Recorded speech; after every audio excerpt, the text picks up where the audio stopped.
Nagamit niya to. Tama ba yun, sir? Yung ginamit mo ni isang araw naging issue, sir? Bigay po bigla eh. Kung pakikinggan natin mabuti, guys, ang ingay ng kanyang makina.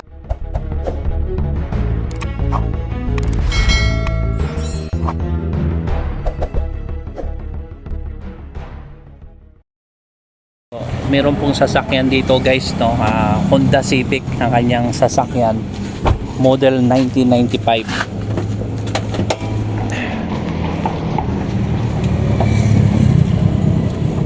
So ang sasakyan ni sir, nung isang araw ginagamit niya to. Tama ba yun, sir? Yung ginamit mo ni isang araw naging issue, sir?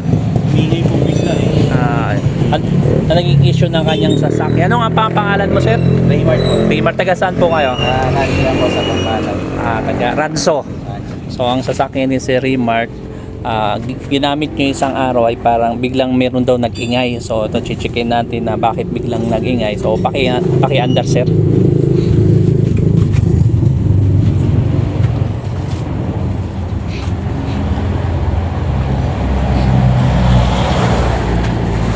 So yan po, pinaka-under ni sir yung kanya. Kung pakikinggan natin mabuti, guys, ang ingay ng kanyang makina ay parang knocking. Titignan mo siya, parang masasabi mo may problema sa engine. Pero after natin, so, dinadiagnose natin siya, guys, makikita natin yung pinaka-pulley. Yung pinaka-pulley niyan ay nagkakaroon ng vibration.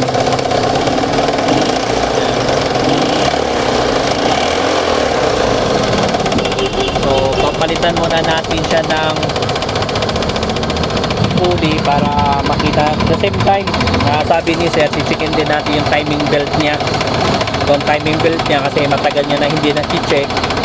At pati timing belt niya, chichikin na rin natin. At sa ngayon ay mag-o-order tayo ng kanyang pulley.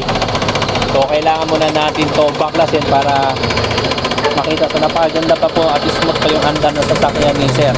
So maliban lamang po yung maingay.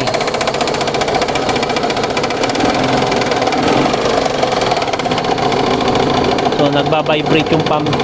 Nakita natin yung, nakita mo yun, sir, yung pinakaputi sa pump belt mo. So nagba-vibrate, gumaganon yung pulley mo. So tatama yung belt dito sa pinaka-cover niya. Ito babaklasin natin ngayon yan. Magkano daw yung presyo, sir, nung ano? Nasa 1.8 po. Bali ang presyo ng pulley ay 1.8. Siyempre bukod pa dyan yung belt, timing belt, kung sakali na mabaklas natin to, mag-check up natin para malaman natin kung ano talaga ang naging ano ng sasakyan ni sir. So yun lang, sir, salamat. Pakipatay na po, sir.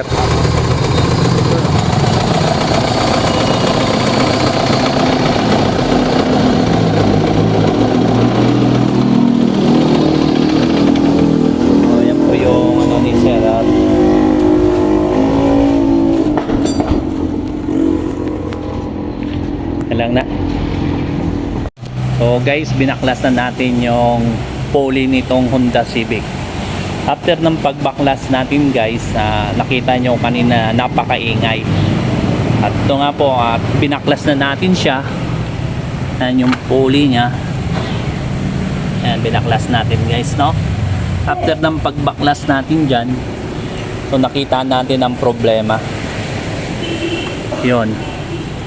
So kung titignan natin sa kanyang pag-ingay, bagamat mahigpit yung tornilyo nung dito sa crankshaft, at ito yung naging dahilan ng kanyang vibration. Yan yung naging dahilan ng kanyang vibration. So kung makikita natin dito, yan dito itim, dito kulay puti. So may palatandaan siya na nagba-vibrate. Ngayon, dahil nga sa pagbaklas natin, chinik up natin mabuti, so yung spline niya pala dito sa loob, guys, yan, wala na. Yan, hindi tingnan, dapat yan may ganyan pa rin spline. Nakita po natin dito, dapat buo yung spline. So wala na siyang spline. Yan. At kinausap natin yung may-ari ng sasakyan ng Honda Civic. So, ang desisyon natin dito sa Honda Civic ay babaan makina. Dahil nga kapag di natin siya binaba, hindi natin may kabit ng maayos ang kanyang pulley. Siya yung naging dahilan kung bakit maingay ang kanyang makina na parang katok nung napakinggan nyo kanina.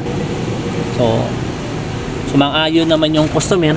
Pinakita kasi itong dulo ng dito sa crankshaft, dapat siya may mga ipin, may gear na nakaganon, lalaki at babae. Ito yung babae, guys. Yun yung lalaki. So yung pinaka-gear niya is spline pud na. So yan, guys, at ibababa natin yung makina nito at na-inform na rin natin sa customer. So okay naman yung customer dahil nga po nakita niya ang problema ng kanyang sasakyan. So update ko na lang kayo muli kung bago ka pa lamang sa aking content o sa aking channel. Guys, kung bago ka pa lamang sa aking channel, huwag mong kalimutan mag-subscribe, mag-follow at hit mo na rin yung bell button na yan upang maging updated kita sa bawat upload ko ng mga video. Alam ko isang araw kapag may sasakyan ka, kailanganin mo ang mga ganitong content at hihingi ka ng advice. Kaya salamat sa share at follow mo.